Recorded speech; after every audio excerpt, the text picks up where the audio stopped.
you can do it, is what I want to say. Most of the stuff that comes up, as soon as you're suggested with it, and I get it the same, suggested with something really powerful that you could do for yourself, and there's like a rush of, yeah, I want to do that, and then there's the mind comes in with a whole list of stories as to why you can't.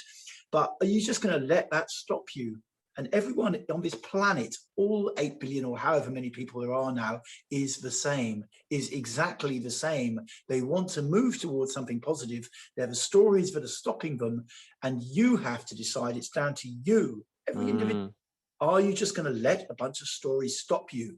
And right now you might be working 13 and a half hours a day on a rubbish heap, picking up silver paper outside Jakarta, but you still can step up from that and have an incredible life if you want to. It's actually not about the outside. It's not about the outside. It's much more about what's going on in your own mind. And are you willing to move forwards, Hey guys, Chris Murphy here. I'm here with the amazing Devaraj today. Hey Dev. Hey Chris. Yeah, so obviously I've done a few chats with Dev before, and I was chatting to Dev the other day, and we wanted to focus on this topic of the journey, facing yourself. There's something that I said to Dev, about like what's really needed to get started on this journey. Why do people struggle to take action? And he was saying about, people need to face themselves. And, I've been doing this for about 9 years. Dev's been doing it for a lot longer as well. So I always take a lot of wisdom from him. But, that day when you decide and you really go for it, and you have to face yourself. This is what getting out your comfort zone is all about to me, and about the group as well. So yeah, Dev, maybe just a quick highlight on to start off, why, what people are struggling with, and why is it so important that people have to face themselves to get results? Well, I guess, when I started doing therapy, I was in crisis, and it was like I'd been in crisis for a long time, but I'd been avoiding looking at it. I'd just been getting trashed, basically, and stuff like that. And rather than looking at the crisis that was going ongoingly in my life, not having good relationships, having a highly traumatized childhood, not having taken care of any of that stuff, and just using substances and alcohol. And at some point, I just hit a very point of clarity, just for a brief period of time, where I could see I wasn't happy.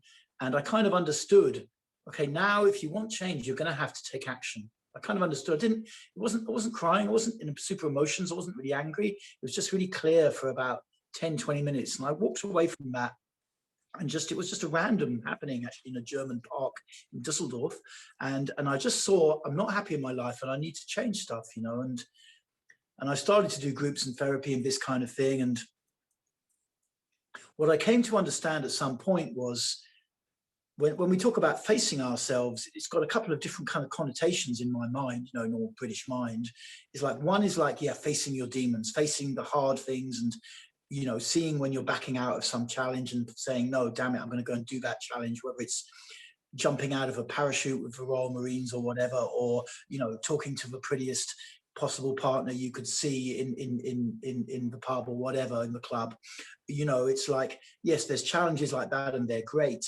But on a deeper level, what it's really about to me is actually becoming interested in yourself, because this is almost like what is just not happening in the world for many, many people. We live in a world where there's so much comfort and options to distract. It's like, yeah, but what are you actually distracting yourself away from? This is the kind of question that comes up for me, and I see myself distracting myself, and it's like, there is a part that starts to ask, well, what are you actually distracting yourself from? What is going on inside? And facing yourself really on a deeper level to me is like, okay, it's like using the world to shine a light on what's going on inside, and it's not pointing to some big spiritual blah, blah, or whatever necessarily, but more like saying, hey, I'm interested in my own thinking and behavior. It's like saying, okay, what's going on with me in these situations where I kind of turn away from things, or I get in arguments about something, it's like, it's actually being interested in the reactivity of my mind, and when I'm avoiding something and saying, I'm highly reactive, maybe because I'm half Arab, I don't know, but you know, my mind can charge off on a big drama for a bit, and then it runs out of steam, you know, and I'm building up an I'm right, you're wrong position to something on the outside.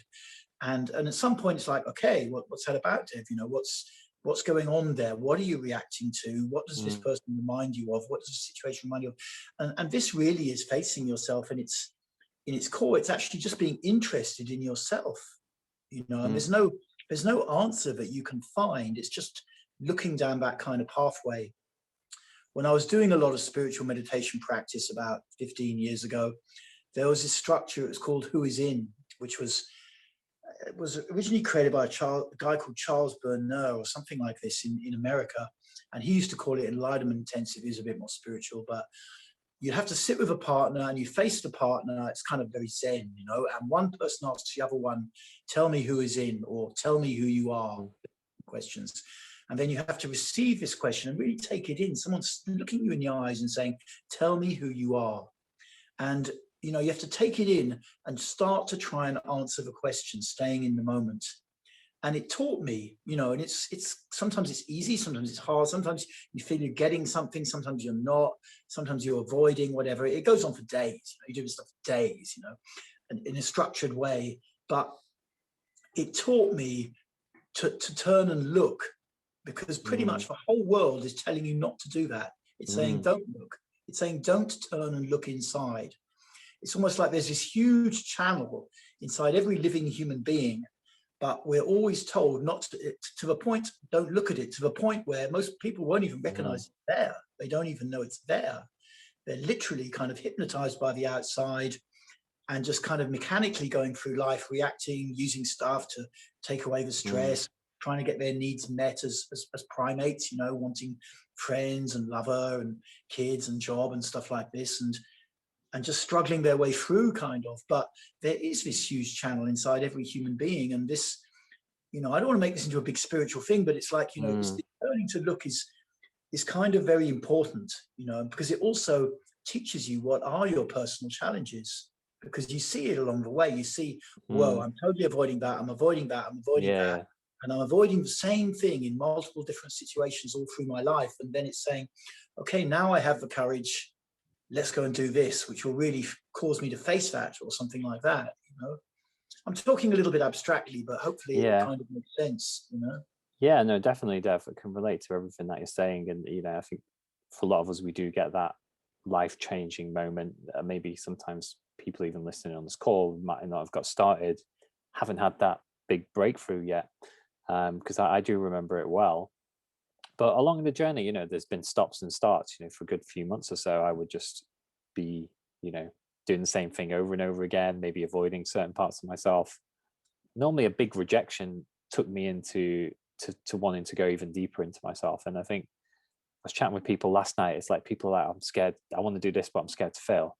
I want to do this, but I'm scared of rejection. And it's like, I think in a way people are trying to tiptoe around. I think like we were talking about before we started the call, how, you know, stuff maybe that we do sometimes doesn't sell as well as, you know, the internet marketing, YouTube ads, where it's like this one thing will change your life. And it's normally sold in a way that people don't actually need to go through any pain, you know, this rejection proof advice, or, you know, this fail proof technique, you know. So it's like, you know, would you say, is this like related to, I know you're not too much into sort of the Jungian archetypes and Carl Jung kind of work, but, you know, like the shadow, you know, I don't know if you sort of talk in terms of that. I mean, I found that quite interesting recently, you know, sort of facing failure and rejection. You know, is this all part of the sort of stuff that we're just avoiding, that we need to go into, as well as, you know, what we're seeing in other people, which is behavior in ourselves, isn't it? And I can see people who just don't want to go there, you know. I mean, there's a few things in what you're saying, you know, that are interesting. You know, it's like one thing, you know, if you go on, you know, Instagram or YouTube and you look at self-help gurus telling you, like, I know some of these guys, you know, and they're like, do this one thing, or don't do this, or the three things that you should do on social. People who are attracted to that are instinctively trying to get somewhere without having to really kind of work for it. And there's nothing wrong with looking at that content. Some of it can be quite interesting, but it's good to understand the kind of core dynamics psychologically. If you're buying something because you think it's going to stop you from having to work and someone's just going to take you there, you know, they're selling you a kind of dream, you know, it's like the kind of American style thing. And you just got to be careful that that's really what you want to do, because it can be useful in certain circumstances. You definitely need to learn some stuff. But you've got to be a little bit careful that you're not just getting sucked up in some blah blah, and that's hypnotizing you because you don't want to look inside. Basically, that's why it's hypnotizing you.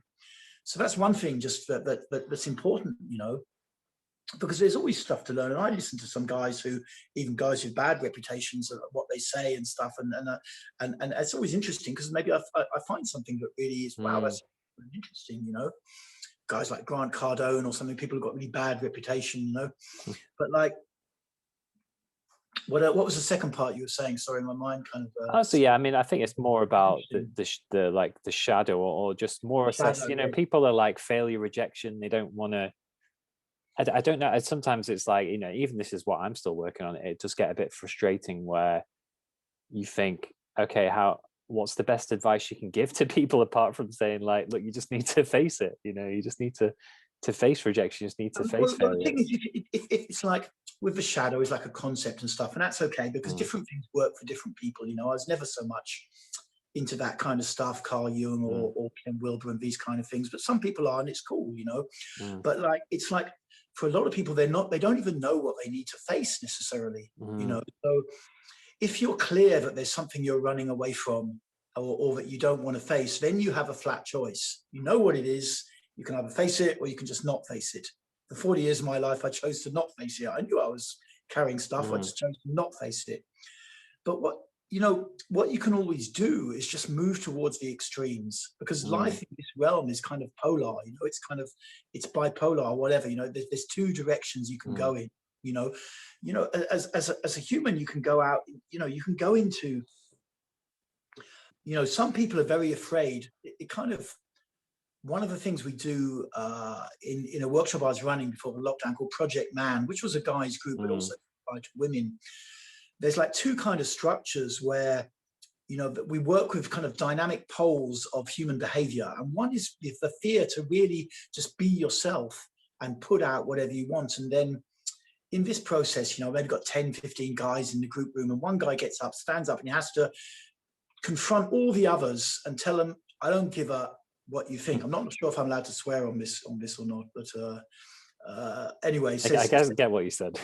Yeah, and he just totally puts it out with full energy, and the others encourage him to really take a stand and say, I absolutely, because then you get the proof of it. You know, I absolutely don't give up what you think about me. I'm going to do my own thing, and you know, and hammering it out, because you get social proof, and you go into it experientially yourself, that side of not giving a damn. And then you can go into the other side, which is where the guys are grouped to the other side, and you have to reach out to them and say, please help me, please support me, you know. And what you'll find is most people are scared to go to either of those poles. One is the pole of acute vulnerability and need, and the other one is the pole of complete self-assertion.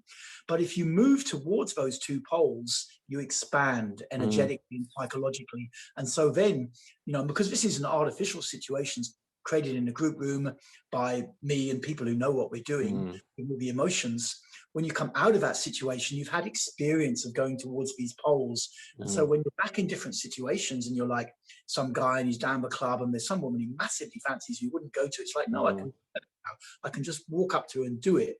Or when he's in another situation and something's just really confronting for him, instead of having to put up a front, he can say, look, you're making me feel really upset right now, you know, and I don't quite understand what's going on.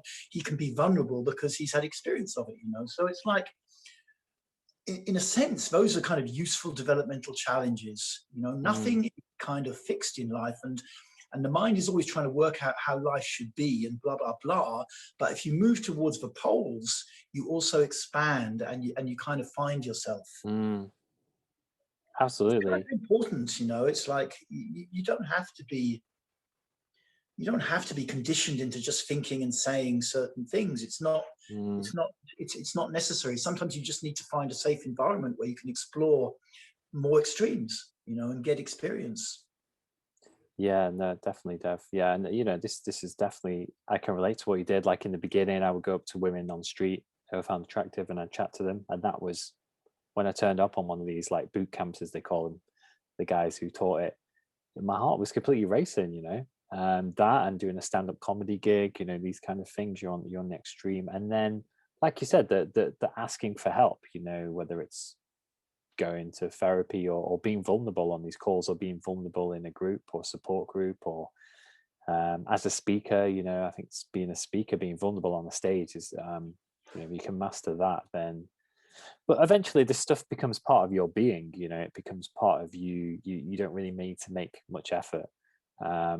Eventually you grow into it, you know, it's like you face rejection more and more, you become able to deal with it Mm. more.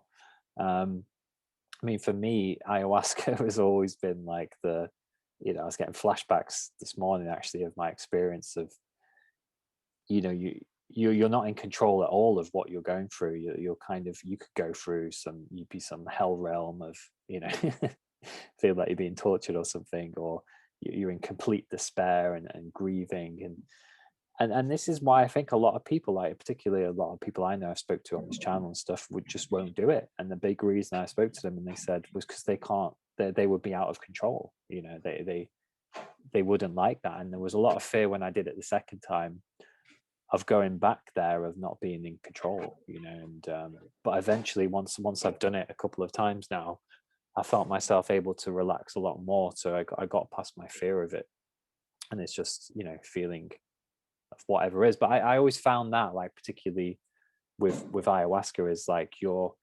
facing yourself, you know, because you're facing your own mind, you know, your own subconscious, whatever you're feeling. And I know, like, what you teach with bioenergetics as well. um so yeah, I mean, what was your sort of I mean, you I don't know if you did ayahuasca, you did like boga, didn't you, and a couple of other things. Do you sort of feel that's a facing yourself kind of thing as well? Yeah, sure. I mean, I took Iboga about 5 times in the late 90s, once in kind of ritual context in the Cameroon. And I mean, my life was a bit more of a mess then. I mean, certainly the first Mm, thing that would come up, because it goes on about 35 hours, Iboga. In fact, one trip I had was about 6 days, you know. But like, you know, the first thing that would come up is like, why have I taken this stuff again? You know, because I know I'm yeah. going to have 35 The hours of second you take it again, you're like, why am I here again? it's too late. It's too late by then. It's like, oh no, it's too late. What was the thought process that led to me taking this? I mean, these things can definitely be Mm, useful, you know, and take you out of your normal perspective mm, and that kind of thing. You know, it's like, but something also is, you know, it's like, I think people also have a right to develop or not to develop. You know, mm, it's like, and some people will just be so kind of driven by whatever trauma or just being super alpha or whatever, that they will just get out and get their life together and go and transcend their background. You know, a certain percentage of people will do that. A lot of people will never move away from just watching EastEnders and Coronation Street. And then there's a kind of little group in the middle who on their own probably can't really make it, but they know they mm, don't just want to watch EastEnders and act out that lifestyle, you know. And they're the ones that you can support in different ways. And that's kind of mm, the role that we come into, you know, just helping people. And it's also, but not everybody has to change. And it's something you have to learn as a therapist, I think, certainly, that you know people have a right to also be stuck in a sense, and you've got to be a little bit careful mm, when you're trying to move people. Is it where are you actually coming from? Where are you actually coming from? Because sure, we all want life to be different and stuff, but like it's mm, like people have a right not to change as well. You know, for a long time, I was super like just wanting other people to change. And mm, part of the dynamic could have been, you know, me not changing enough in certain ways or whatever. But part of it could be a reaction to my childhood of wanting it to be different or whatever. But I came to a place of peace where I don't mm, feel like you know, if someone pays me to support them for change, then I'm going for it. But I'm not otherwise doing it. I don't think everyone should necessarily change or That's good to know. Yeah. something like that. It's like it's kind of a little bit of an untenable position, you know, in Mm, some ways, you know, where I do see people get really stuck out on a limb, therapists and coaches sometimes, you know, they're kind of in their own trip trying to get other people to change, but I don't know if it's really working. You can see it's not really working somewhere. Yeah, and that comes up, you know, I've always shared that with you, as you know, before. And I think, you know, it's kind of the life coach kind of mentality. You focus on other people and change them, and then you'll change yourself. And I think a lot of this stuff is, yeah, maybe not wanting to go on the journey alone. I think that's something good to probably discuss as well, Dev. You know, it's Mm. can be quite a lonely journey. You've got to face yourself. You know, your friends start to change. Um, and you do want people. And I found myself, particularly at the moment on this journey, you know, probably the most alone I've been, but also probably the happiest I've been on my own. And I think that's kind of the journey we all need to make at the moment with COVID. You know, to sit with ourselves, to reflect. And it really does feel at the moment that, you know, it's just staying with yourself. And then I think last time we talked about conspiracy theories, and when you get into that, you kind of then want to bring everyone in and say, like, no, believe what I believe. Mm. And then you're like, no, I want to change, so you all change as well. And then people are like, I don't want to change. And then you have to focus on you. I want to change, and then maybe look around and go, okay, who else is changing, you know? And then, like we say, the conspiracy stuff, you go around, you're like, who's, you know, going to protests every week, you know, Mm. who's not open to changing their mind and thinking, okay, what's this inside in me, you know, let me face myself, you know, because I think that is an avoidance of facing yourself. What we discussed last time is, obviously, Mm. it's really interesting, and it's good to know sometimes who's doing what, or who's controlling COVID or whatever. But it's like, okay, that's happening, but what's this doing to me? How can I face myself? And you know, sorry, I completely forgot about the question. But what I'm trying to say is, like, it is lonely, you know, and you have to go through that period of maybe disconnecting with certain friends, moving on, letting go of people who aren't probably serving you anymore. Mm. And you know, and also not to be quite, because I've done that quite, right, you know, like someone, you know, disrespects you and then you cut them loose, like, you know, in The Godfather or something. I think you Mm. just need to be a bit more like, okay, is this person constantly disrespecting me and my boundaries, rather than, you know, I can give this person another chance, you know. But you know, some people just aren't at the different level, and you go into a different area, don't you? Like you sort of said, a lot of the body stuff I'm getting into now, whereas I know a lot of people are a lot into the more intellectual mind stuff. So you start to lose disconnect maybe with them, because you're like, I'm doing bioenergetics, you know, you got to get more into your body, you know. I think Um, if you're trying to go out on a journey to change your life and become different and develop, you have to be willing to walk out of scenes that you've been in, you know, not that you mm, necessarily have to. It's quite common that people need to walk away from their family, particularly people in their 20s, for a mm, while, you know, because it's kind of like I was never really good at physics, but they have this idea when like a planet is going around a sun, it's always in that sun's orbit, so it's going around, it's always kind of trying to fall towards the planet, and it's also moving at sufficient speed. It doesn't, it just keeps going round and round. If you can speed that planet up enough, it can leave the gravitational pull of that sun and it can go off and do its own thing. And if you're in a kind of toxic environment with your mum and your dad, and they all, why don't you get a job down your brother Giorgio's shoe shop, and blah, blah, blah, blah, blah. And why don't you meet this guy or this girl or whatever? And you know, you're just constantly being pulled back and pulled down by them. You need to be willing to walk out the fucking door, to just walk mm, out the door and say, no, this is enough. I'm going out of here now. You know, a lot of people get kind of trapped in a yes, mm, no, but you need to be able to willing to walk out the door. And you know, then at some point, you know, you can come back in, and the relationship will heal, and they'll respect your own boundaries more. But mm, there's situations like that. You may have situations with friendships. You know, I went to school, and then you're hanging out with a load of guys you're at school, and then you're changing. You know, you need to be willing to walk out of situations. I think that's important. You know, it's like, if you want your own development, that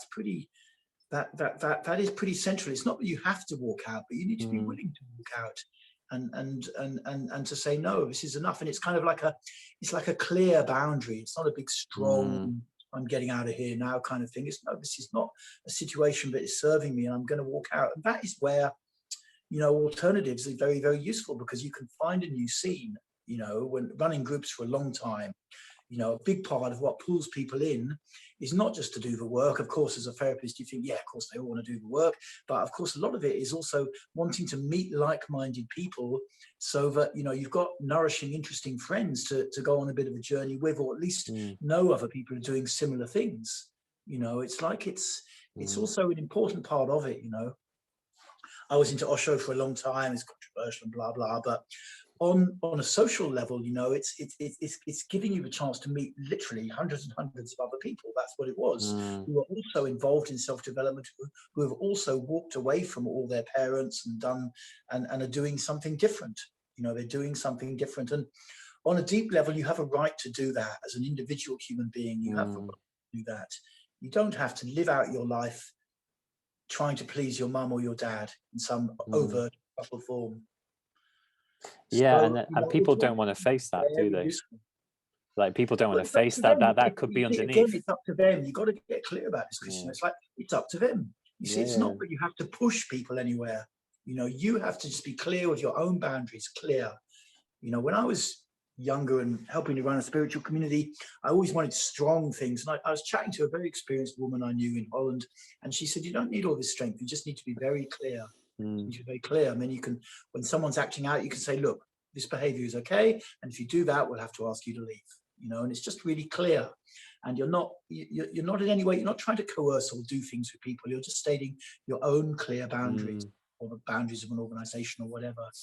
And this inner clarity is very useful because most of the drama and fighting that people get involved in comes out of their own unawareness. They think it's to do with the other people and something on the outside, which in a sense it is, but where it's really stuck, people will not really mess with you. It doesn't matter if you're like 4'6" or whatever. They won't, if they can see you're clear. You know, when I was doing a lot of developmental work at the University in Holland, woman who was over me was like a very short Kenyan Indian woman, about 4'8" and skinny as anything, but no one would mess with her because she was just very clear. It wasn't like she was some judo expert or something. And people can recognize that, you know, when you're not coming from a charged place of self-avoidance, you know, they know they can't really mess with you, and you're just stating a boundary clearly, and that's how it is. Yeah, no, Dev, that relates a lot, and I think the big sort of thing, maybe in COVID or whatever, is like, oh, if everyone goes back to normal, if everyone has the same opinion as me, as this changes, that changes, and I think if Who you're, knows, man? Do you know what everyone's doing? I don't know what everyone's doing. Sometimes I think I do. I chat to a few people and then I think, oh, everyone's like that, but it's not necessarily the case. yeah, no, exactly. I'm for sure everyone will go charging down the pub and everyone will do this and do that if it ends and stuff, but then it'll still be a journey, you know, it'll still be a journey for a lot of people as well, you know. And finally, they do have a choice. You know, Yeah, they do have a choice. And it doesn't take that many people to change the world. definitely. Yeah, it's interesting. Yeah, just the vibe and the aura you put out, and you can just impact so many people around you. I mean, I'm starting to notice that change already, but as I change, other people change. And then the people who don't change, but this is what I found interesting. Then the people who don't change, they just naturally will drop off. It's like they can't get anything from you anymore. You know, it's like they think, okay, you know, sort of, you know, sort of say, like, would say people who are a bit more narcissistic, for example, they may enjoy invading your boundaries, getting everything from you. But the second you say, no, I'm not putting up with that anymore, it's like, kind of just disappear and then go and bother someone else. You don't need to place a psychological label on them, man. You know, it's like you know, it's just okay. You know, that this is what we're doing. This person's not doing that. It's okay, but you don't. The bit that wants to put a negative judgment on someone else for their behavior when they're not coming towards you, you know, is coming from an unhealed part of the self, you know, or an uninvestigated part of the self, in my experience. And I still do it, you know, I mean, my mind still does it. But it's just good to be aware of that, because you mentioned this the other day. I found that quite useful, because it does seem to, you know, and then you're in that mindset of like, is this person this? And then in some way you'll always kind of attract someone who's so-called narcissistic, you know, but in a way, the more I've stopped labeled it less, or I label these things less, those people just naturally just disappear, you know, like energetically out of your life. So it's something good to be aware of. And then you start judging you and saying like, oh, where am I doing this, you know? this labeling is kind of abstract, you know. It's abstract, you know, and it's like it has a use. It does have a use, you know, but it's very Mm, abstract. It's much healthier to say, my feeling is this, you know, you mm, know, right now you're upsetting me because I feel like you're just not giving me any attention or whatever, and you're just doing this and what, just to really come from yourself is the healthiest thing that you can do as a human mm, in my experience, you know. And sometimes it's really challenging, but it's good to see when we come out from our mind with this tendency to mm. label others, you know, because People will snap if you give them that label, for example. They would go nuts, you know. Or, you know, people, no one wants to be labeled as anything, you know. It's a, you've already put them into a certain category, which, you know, if you're like, oh, this person's narcissistic or a psychopath, you've already completely put them into a certain category that you don't even want to attend. But well, labeling can be useful, but when you're doing it pejoratively, you know, to kind of diminish your own emotional commitment in a situation, that's mm, when it's not so good. There's nothing wrong with labeling, you know. I mm, mean, you know, you just started doing this spinogenetic course, you know. In the second half, we'll be working with the Reichian character types, and which originally had highly challenging pathologizing names, no longer mm, now, but you really go into the side of yourself which is aggressive, which is oral, which is an endurer through life or whatever, you know, and rigid, you know. It's like, and that's very useful to actually wear the label, see what it feels like, see where it relates inside your personality, and these kinds of things. But when you're using labels just to mm. not really talk about somewhere or not even own your own emotional reactions to someone, you know, it's like, it's very common. I mean, we do it in the school playground, you know. It's like that's where we Mm, learn it. You know, this person is this, you know, if this person mm, is like this, and then we mm. try and recruit other people to our viewpoint. You know, yeah, yeah, come on, that one's like that. You know, don't you think? You know, it's like we're trying to reduce our own emotional exposure to this person. You Yeah. know, No, this is an interesting point, Dev. I think it does tie into this as part of the journey, because, you know, in the beginning I was like, oh, this person isn't into self-development. You know, they're toxic, they're negative, you know. And you begin to like either you kind of feel like you're above them, you know. And then yeah, and what I love now is that it doesn't matter who I meet, I openly love and respect and value their opinion, you know. It's like, could be just some guy in the pub, you know, yeah. but he might not be into self-help, but he might still have some, and everyone's got wisdom, you know. Everyone's got, maybe everyone's talking about what's in the news or what, you know. At the moment we're talking about royal family, Meghan Markle or whatever, but then I think everyone's got their unique spin on it, or their, you know, their, something about their personality or opinion comes out. And I think sometimes we can go, oh, they're brainwashed by the media. And then if you think no, you know, then you start to really get to know someone.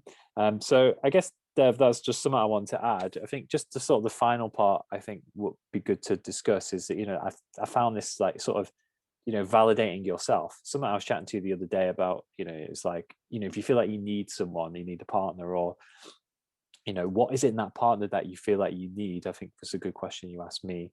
Mm, But, you know, what's this, like the self-love, the validation. So I want to give people an idea of, you know, facing yourself, you know, the overall benefits of facing yourself. I mean, how I feel is, you know, part of why I do what I do is because I felt so good over the years. You know, used to be really shy, low in confidence, didn't really believe in myself. You know, it's like I'm a completely different person now, in a mm, completely different world, you know, mm, different reality.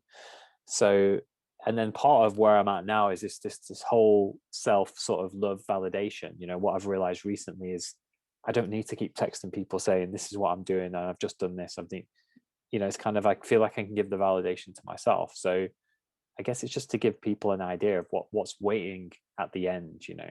For example, like with yourself, after doing all of this work facing yourself, what has it led to, you know? I mean, for me, it's just you. I'm just more peaceful with myself. You know, Mm, it's not such a big life is not such a madhouse of crazy avoidance of stuff. You know, it's just a sense of being more peaceful with myself and having a coherent direction to move in. You know, I think really and truthfully, everyone knows that it feels good to face themselves. You know, everyone knows mm, somewhere they know it, whether it was like, you know, telling the truth when you accidentally broke the neighbor's window with your cricket ball, or whatever. It's just like everyone knows that it feels good to face yourself in Mm, some way, and to expand and take risks and challenges. It feels good. When you're in resistance, you don't really want to do something. Something you can just do, like just do a 1 day fast or something. When I first did a mm, 1 day fast, I went 24 hours without eating.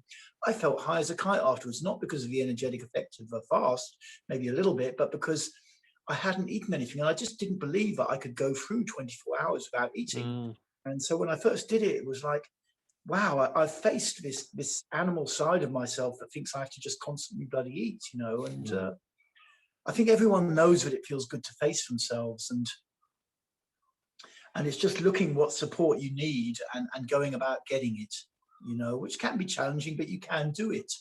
You can do it on some very much deeper level. The universe, it's deep. It's deeper than scientists think it is, and it is there to support you if mm, you are willing to take the position to look inside and see what you need to move deeper. The universe is there to support you. I had a lot of experiences early on where stuff just turned up, and I'm not a believer in The Secret and all of this kind of thing, but mm, it just became really clear what I needed to mm, do. As soon as I decided, okay, I need support, I have no clue what therapy is, and things just turned up, which just worked for me, and I made connections, and I'm not special. I've heard hundreds of stories from people saying similar kinds of things on some deeper level. And you can recognize, because we're exposed to so much information, we have so much access to information now. You can something jumps out at you and you think, that's interesting, and there's a reason why that is. Once you take the decision, hey, I want to go on a deeper journey inside mm, myself, and you really take that position, then the support you need is around you. It might not be given to you, but I mean, it is around somewhere.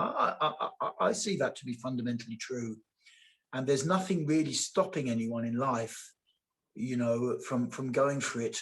But mm, of course, because it's challenging. It's challenging, mm, like this Janet Winterson quote or something that Nelson Mandela said: "People aren't afraid of their darkness; they're afraid of their light." This kind. mm, This one. We're afraid. We're not afraid of our negativity or our shadow. We're afraid of really stretching out and being mm, incredible. And that is the core fear in my experience. And so in therapy, that's why I learned. I got bored of the whole psychoanalysis kind of thing. Not that I was massively in it, because it was always mm, introspecting on the past. I was always more like, for myself and with clients, like, okay, where do you want to go towards? Where do you want to be? Who do you want to be? Move there. What's a step? What's a coherent, tangible step that you can take? mm, And you come back in 2 weeks and let's see where you're doing and and what's coming up. Well, what are the barriers? And I much prefer this style of stuff, because people's fear is mm, expansion. It's not contraction. We all know about contraction. It's mm. expansion. It's taking more risks. It's coming more out of yourself. It's showing yourself, and this is where people's fear is, in my experience. So this is how I kind of work with people, really. Yeah, it was great, that, Dev. Thanks for sharing that. Yeah, just so that how incredible we are and how much potential we have. And Yeah. if we really go for it, it's like you can tell people, like, go for that, and it's like, but then it's like, I don't feel good enough, I can't do that, or that's not me. And it's like, it's a bit overwhelming. If anything, sometimes Yes, but then you just need to either get some accountability or get something. mm, It's often small steps. It's small steps. You can do it. Is what I mm, want to say. Most of the stuff that comes up, as soon as you're suggested with it, and I get it the same, suggested with something really powerful that you could do for yourself, and there's like a rush of, yeah, I want to do that, and then mm. there's the mind comes in with a whole list of stories as to why you can't. But are you just going to let that stop you? And everyone on this planet, all 8 billion or however many people there are now, is the same, is exactly the same. They want to move towards something positive. There are stories that are stopping them. And you have to decide, it's down to you, every individual. Mm, Are you just going to let a bunch of stories stop you? Because you can, if you want. But that's all it is. That's actually all it is a bunch of stories in your mind. That's actually all it is. And some of them can be tough. Some of them can Some make of a them, lot of yeah. working.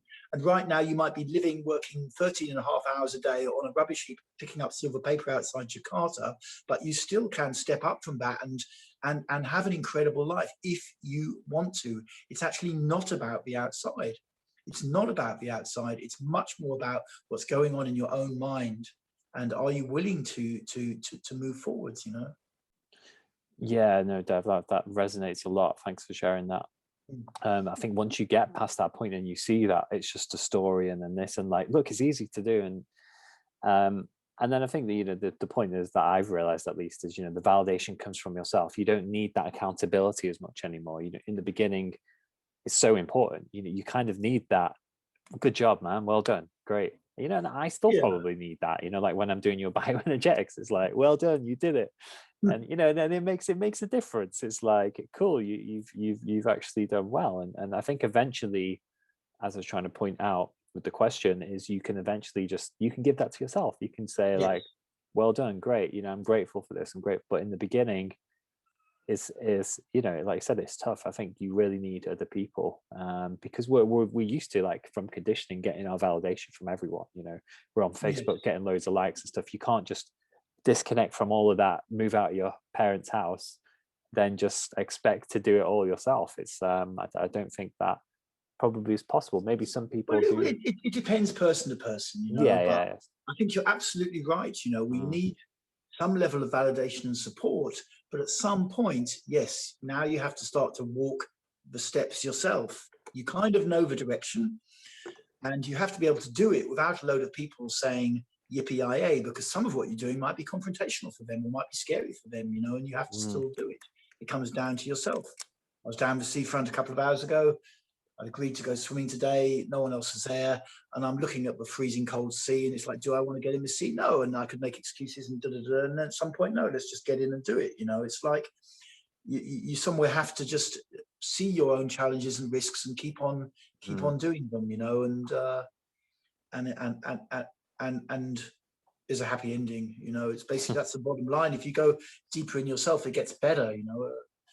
When I was doing a lot of therapy 20 years ago, a head therapist said that, you know, he said, it's okay. You know, yes, you go through layers and layers of gunge and difficulty, but it does, you know, there is light at the end, you know, there is light at the end, you know, it's Mhm. not, or there's light that shines through, you know, it's like, it's not just getting worse, you know.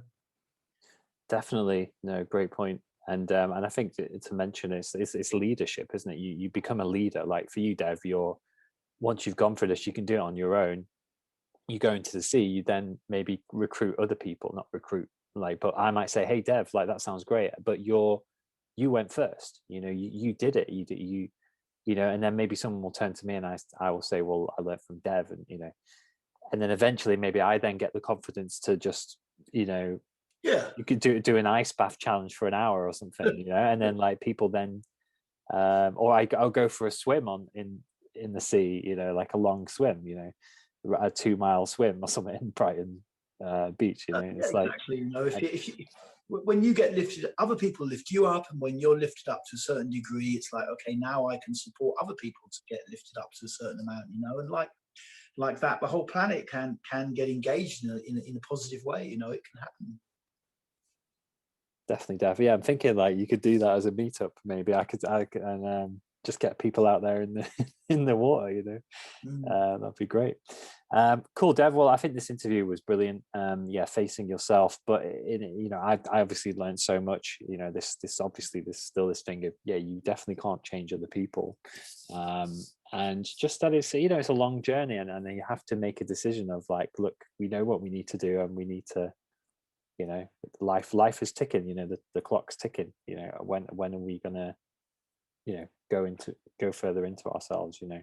Mm. So anything further to add, Dev, like final remarks on what we've talked about, advice for people listening? You're right. You know, the clock is ticking. You know, and Mm, that's it. You know, every big birthday that comes around for me, it's like, whoa, have I done enough yet? You know, it's like mm, it's there because we won't be here forever. So mm, yeah, it's good to jump up and start to take action and progress and see what support you need. You know, it's like sometimes it's easy to get a big head of energy up for something, but then it falls away quite quickly, and that's kind of human, you know. But look around for the support that you can get to to keep moving, because you can do it. That's what I'd say to anyone seeing this. You can do it, you know, and you just maybe need someone to tell you you can do it for a while, until you know that you can do it, and you keep doing it. And then, you know, you're really having a fulfilling life, and you're supporting others to step up. Great stuff, Dev. Well, it's been an awesome interview. Thanks again for your time, and I'm sure I will see you soon, Dev. Thank you.